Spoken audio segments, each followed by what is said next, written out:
Hi, I'm Judy Morano. And I'm Ava Drutman.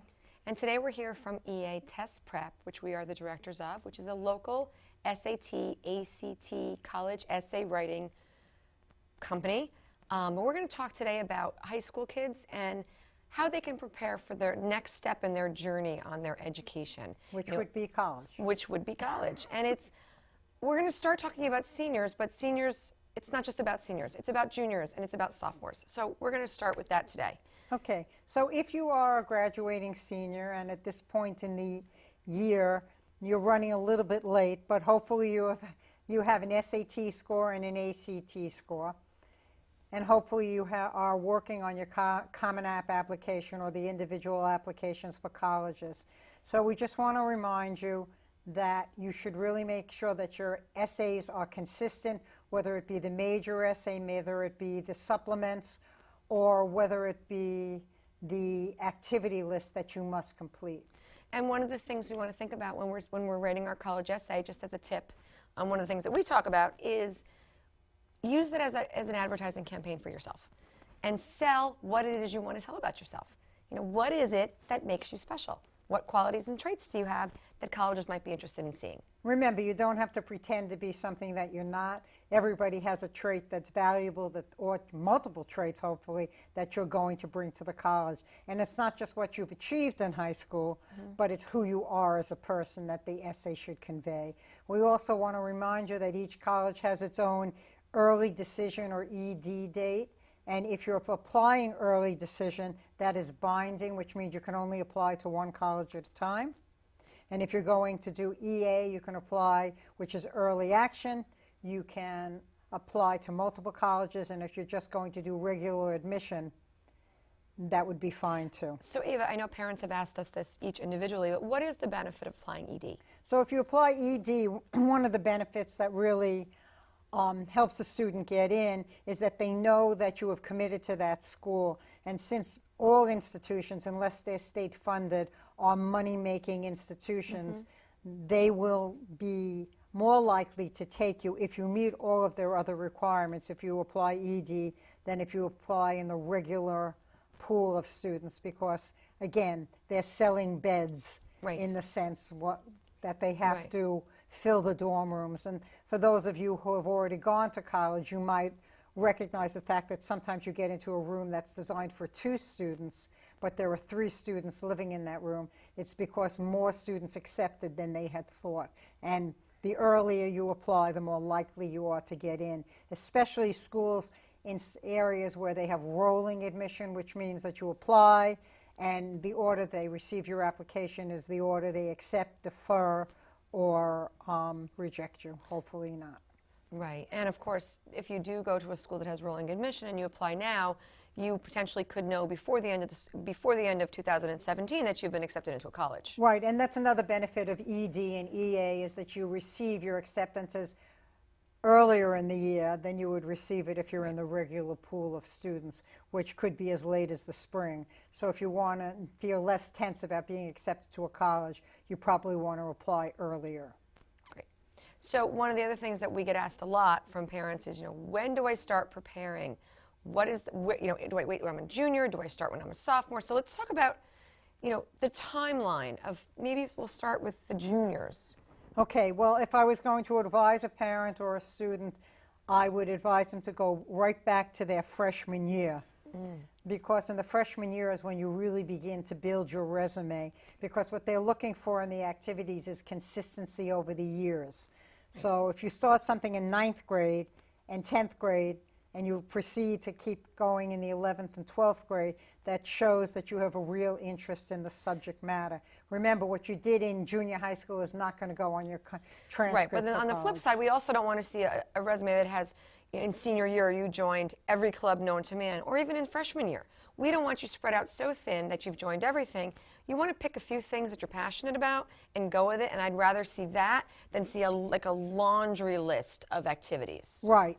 But when you're a freshman, it's good to show that you'll try things, because then they'll see that when you get to the university or the college that you're going to go to, that you might try different clubs in terms of expanding your interests. So at that point, but you really want to be thinking about college when you're a freshman in high school. Right. Not consistently, but enough so that you realize that in 3 years you'll be completing an application that will in many ways determine where you go. And also it's important to point out that not only do school activities go on your Common App, but jobs, volunteerism, all of those things that you spend your time doing will all go on that Common App. So you want to really diversify your activities so that you're not just doing one thing. You want to show them that you're a little more broad-reaching. Right. And the colleges are really looking for, there's two things that they look for predominantly, which is interested in diversity, which no longer has anything to do but with the idea of diversity of thought.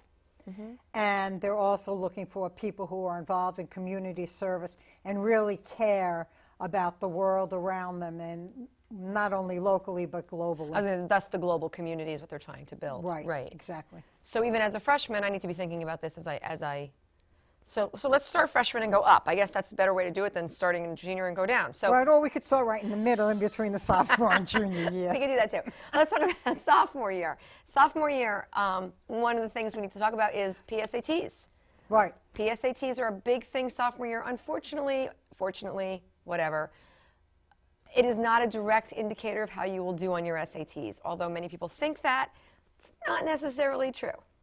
Right. So one of the things that's incumbent upon parents and students is to find a good place to develop those skills, because right now there are two criteria primarily that colleges are looking for. One is your community service, or how you've contributed, which will very much be the stepping stone for your essay, and the other is how you prepared for the SATs and the ACTs, or actually performed well on them. And since most people prepare for them, it's really a good idea in your sophomore year, would you say, to find a place that you're going to call home as you develop. Right. Not necessarily start the process, but just sort of figure out all the points or all the things that have to come together, the pieces, so that as you get into your junior year, you're ready and it doesn't come at you all of a sudden, oh my gosh, I now need to find a place to take my SATs, I need to figure out what I'm doing, blah, blah, blah, blah, blah. And that gets to be overwhelming. Right, because the junior year is the pinnacle year in terms of you as a student. It's a year that you should either be plateauing at an A or peaking towards that if you're going to a highly competitive school. Right. And again, most schools are looking for the best candidates they could get. So if you're a highly competitive student, as we refer to them at EA Test Prep, the level B schools are hoping to get you if you're an A student. And if you're an A student, the C schools are offering you money to come to them. Because again, the product that the school creates in you as a person very much indicates what kind of school the school actually is. Right. So as a junior, you really want to be thinking about, how am I going to prepare right now from September on? Right. So since it's the beginning of the school year, now's a great time to start thinking about the junior year and what it is you want to do. And we recommend getting a calendar and marking those important dates on your calendar so that as you go through, you don't get caught sort of with pants down and run out of time. Right. So one of the things that you want to be aware of is when you can go visit schools, because you really should visit a school before your parents. And if you're a parent listening, certainly you feel this way. It's a huge amount of money, whether it be a state school or a private school. And in either case, you're spending a lot of money on a child's education. Sometimes it could actually work out to be $1,000 an hour, depending upon what school. So you want to visit the school when the students are there. Very often people are visiting the school in summer or when it's a spring break for the school. That's not the time to visit. You want to see how the students behave, what the students are like in their daily lives, not just the students who are the ambassadors or the ones who are giving the tours and saying to the left is the gym, to the right is the science lab. Right.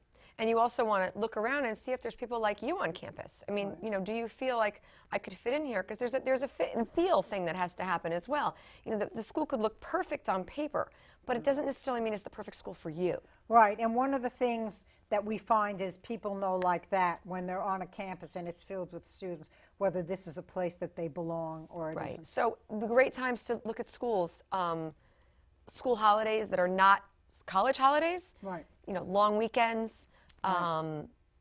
Schools are closed in December. I wouldn't go look at schools January and February because you can get a negative view of a school just because the weather isn't nice, and maybe that's not the best way to do it. In the spring, though, spring breaks don't usually line up with college and high schools. That's a great time to go look at schools. And certainly you want to finish by May, because by May the colleges are emptying out. You don't want to go there when the college is hosting a sports academy, because those are not the students that you would be going to college with. Right. So that's the first thing you want to plan on your calendar, and you want to.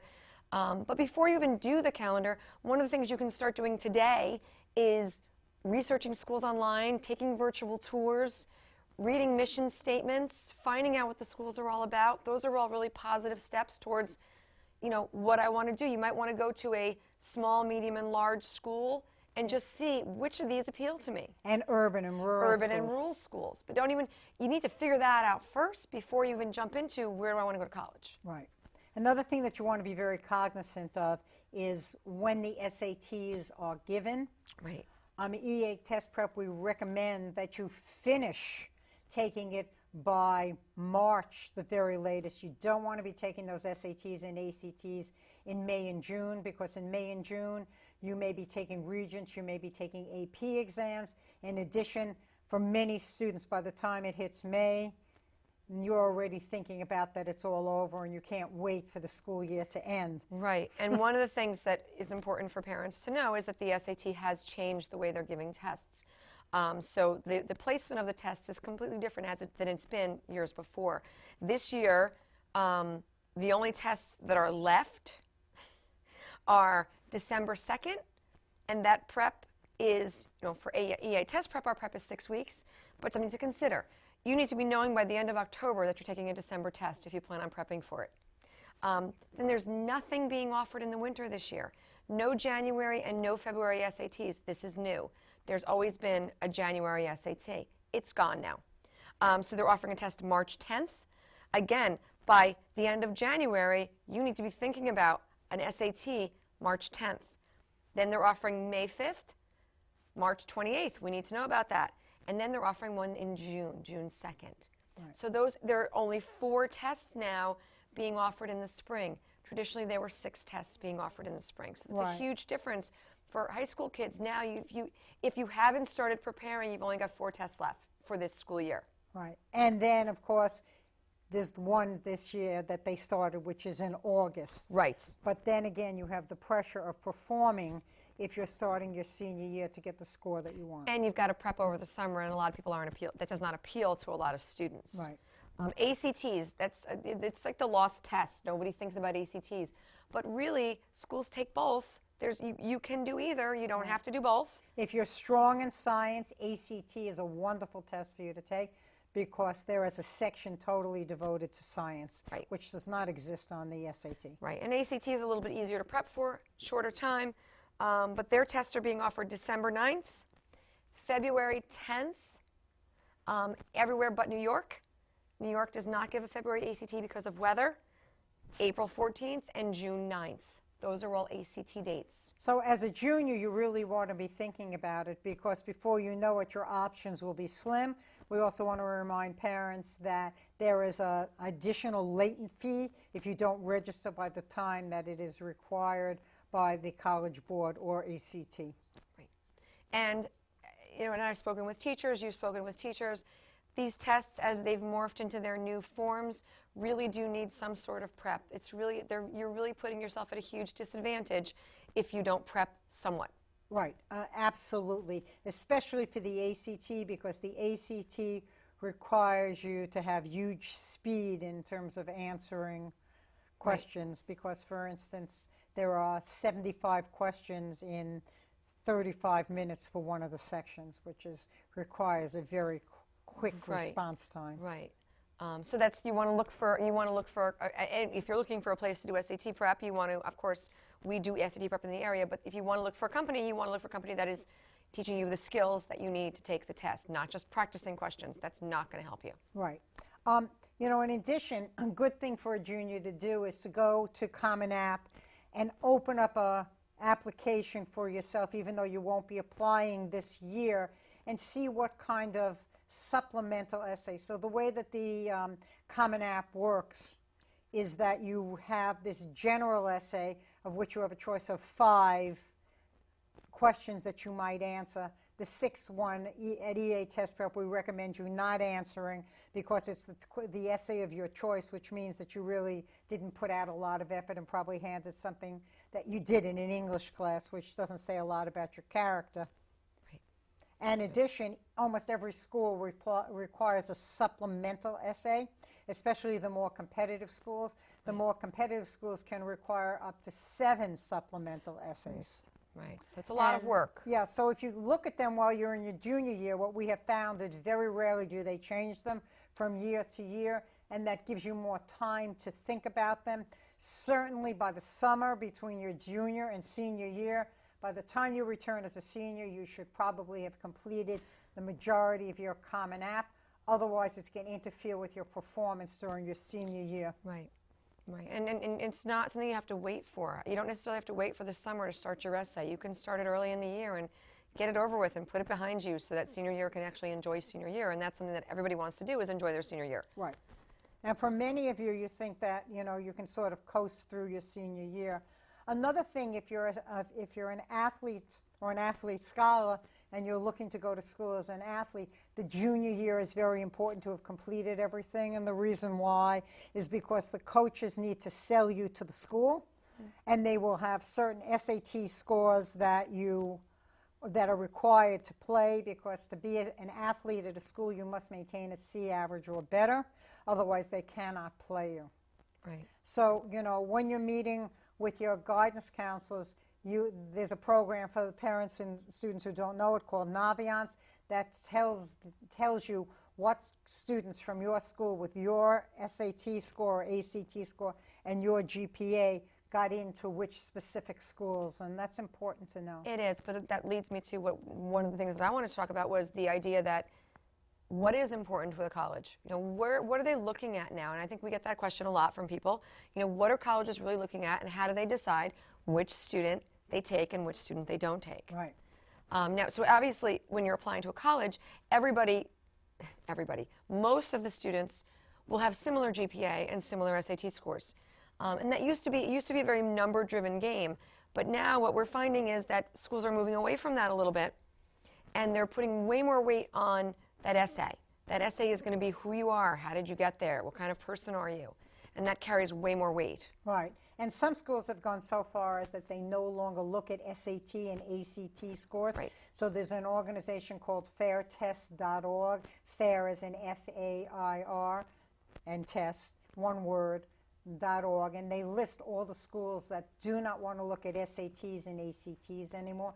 And there are some fairly prestigious schools that have joined that list. But even if the school does want an SAT or an ACT score, that essay is incredibly important, as is, if we go back to the freshman year, the community service element.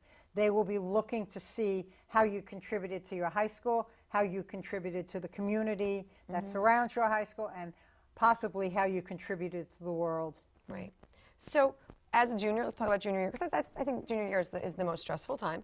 You know, you do not need to apply to 700 schools. You want to have a couple, maybe 2 reaches. You want to have a few range schools and probably 2 safeties. Right. So by reach, we mean schools that are just a tinge above what your school shows as a student that can be accepted to that school. By a target school or a safety, those are the students that have in previous years been accepted with a similar GPA and a similar SAT score.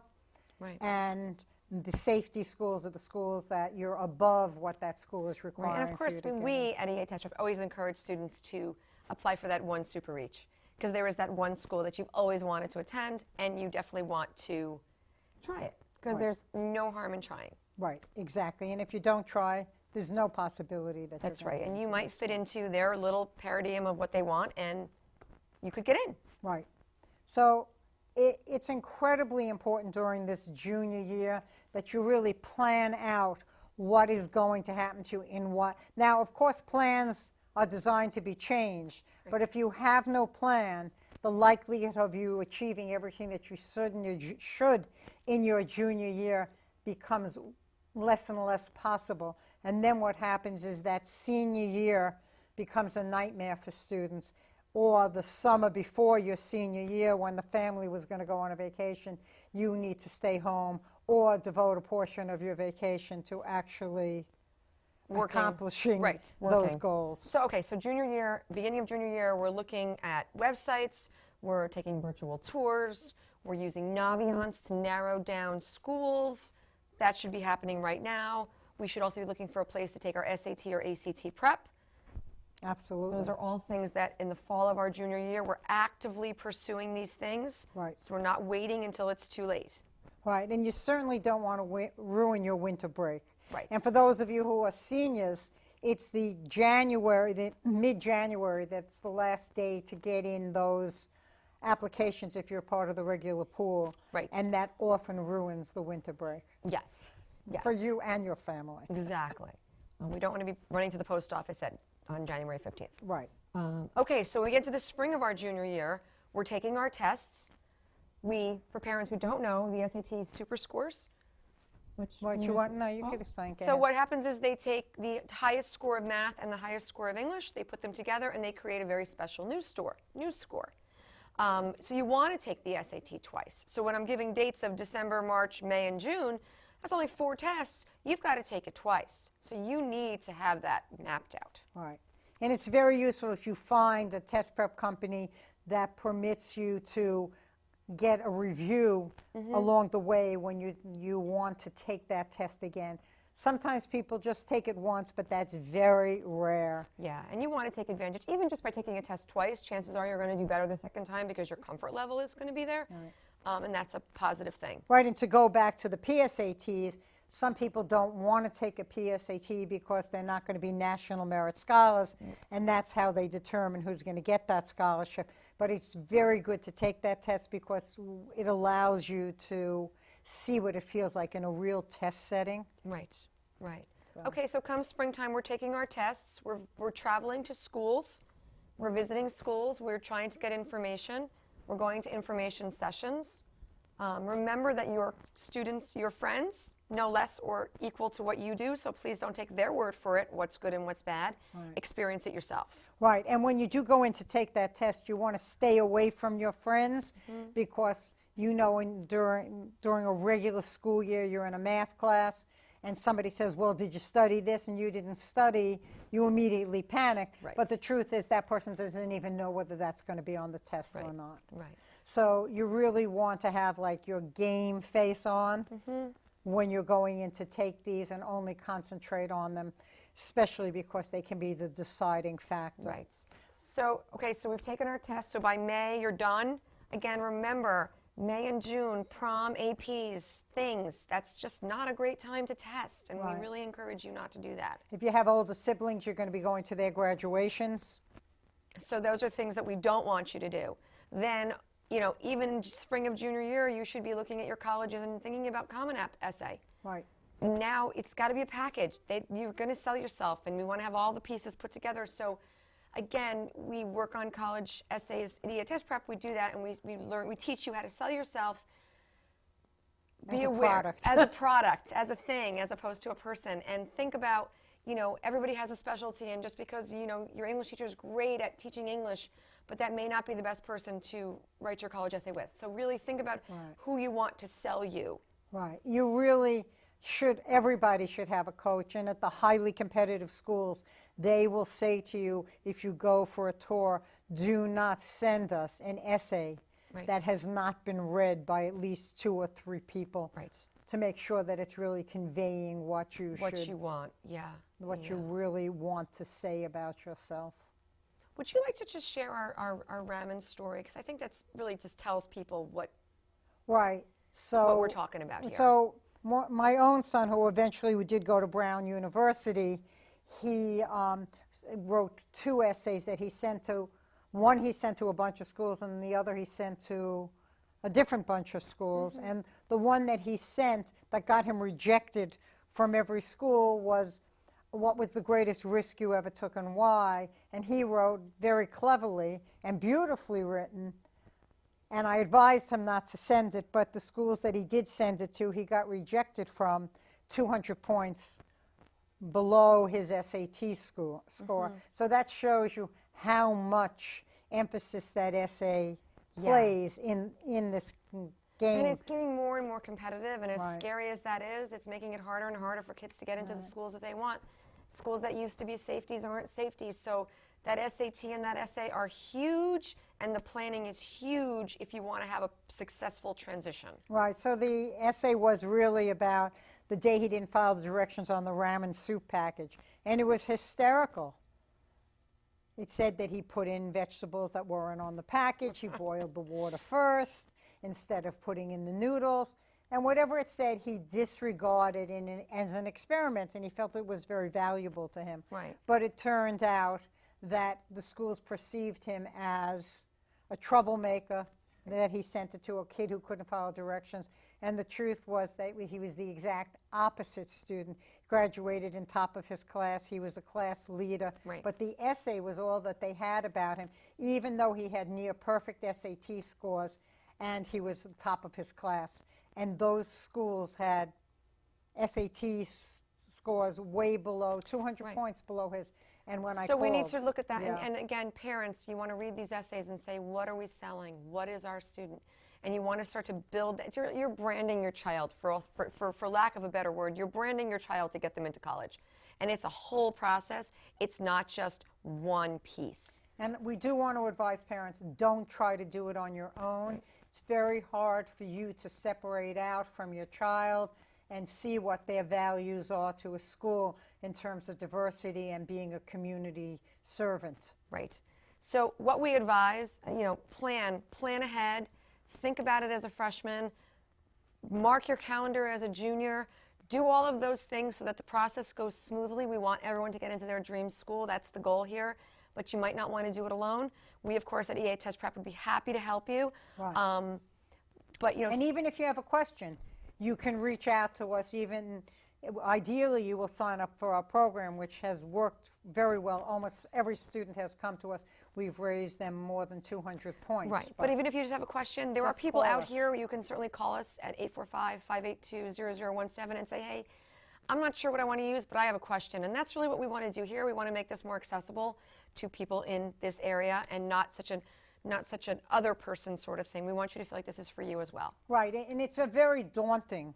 Right. But both of us have gone through it with our own kids. Right. It's a very daunting experience, and for a parent, for a first-time student applying to college, really you're at a loss, and your guidance counselor at the school is dealing with hundreds of kids Right. and may not have time to answer all of your questions. Right. So Ava and I will be back again soon with another show on more different important things about applying to college. So we look forward to seeing you again.